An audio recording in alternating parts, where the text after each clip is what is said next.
Lionel মেসির হ্যাটট্রিকের পর এবার পালা ক্রিশ্চিয়ানো রোনালদোর। দুর্বল ডিআর কঙ্গোর বিপক্ষে প্রথম ম্যাচের একাদশে জায়গা হয়েছে CR7-এর।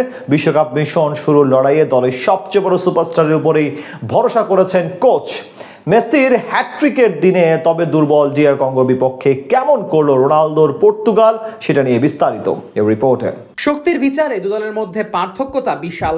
একদিকে বিশ্বকাপের অন্যতম দাবিদার পর্তুগাল, আর অন্যদিকে 52 বছর পর বিশ্বকাপে আসা ডিআর কঙ্গো। মাঠের খেলাতেও পার্থক্য চোখে পড়েছে শুরু থেকেই। ম্যাচের বেশিরভাগ সময়ই পর্তুগাল কাটিয়েছে ডিআর কঙ্গোর হাফে। গোলের দেখা পেতেও খুব একটা দেরি করতে হয়নি পর্তুগালকে। ম্যাচের 6ষ্ঠ মিনিটেই পেদ্রো নেতোর দারুণ ক্রস থেকে হেডে গোল করে দলকে এগিয়ে নেন জো নেভেস। গোলের পরও বলের দখল রেখে একের পর এক আক্রমণ চালায় রবার্তো মার্টিনেজের দল।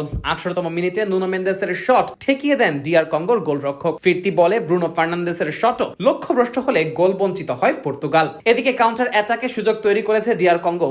11তম মিনিটে উইসার দূরপাল্লার শট অল্পের জন্য বাইরে চলে যায়। তবে প্রথমার্ধের শুরুর দিকে পর্তুগালের রক্ষণে বড় কোনো পরীক্ষা নিতে পারেনি আফ্রিকার এই দলটি। 31তম মিনিটেও অ্যারন ওয়ান-বিসাকার ক্রস থেকে আক্রমণ করার চেষ্টা করে ডিআর কঙ্গো, তবে জ ক্যান্সেলো বিপদ মুক্ত করেন পর্তুগালকে। 2 মিনিট পর কায়েম্বের দূরপাল্লার শট ডিফ্লেকশন খেয়ে চলে যায় গোলরক্ষক দিয়াগো কোস্তার হাতে। অন্যদিকে নুনো মেন্দেস ও পেদ্রো নেতোর কল্যাণে একাধিকবার আক্রমণে ওঠে পর্তুগাল। তবে শুরুতে এক গোল খেলেও এরপর ডিফেন্সে খুঁটি গেড়ে বসে থাকে ডিআর কঙ্গোর ফুটবলাররা। ফলে সুযোগ পেয়েও গোল ব্যবধান বাড়াতে পারেনি পর্তুগাল। তবে প্রথমার্ধের শেষ দিকে এসে চমক দেখায় ডিআর কঙ্গো। টানা 2 কর্নার আদায় করে চাপে ফেলে পর্তুগালকে।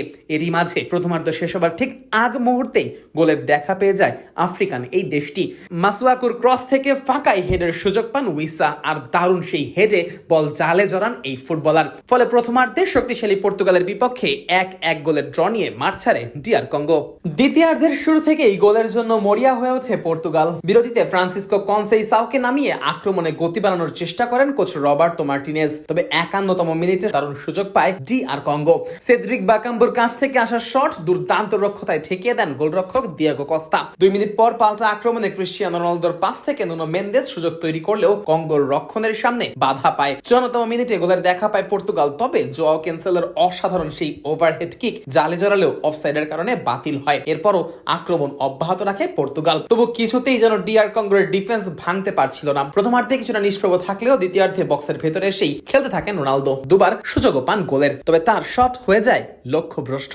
এরপর বেশ কয়েকবার আক্রমণে উঠলেও গোল নামক সোনার হরিণের দেখা পায়নি ইউরোপিয়ান জায়ান্টরা। ফলে 1-1 গোলের সমতা নিয়ে শেষ হয় ম্যাচ। আর এই ড্রয়ে ইতিহাসে প্রথমবারের মতো বিশ্বকাপের মতো বড় মঞ্চে পয়েন্ট আদায় করে নিয়েছে ডিআর কঙ্গো।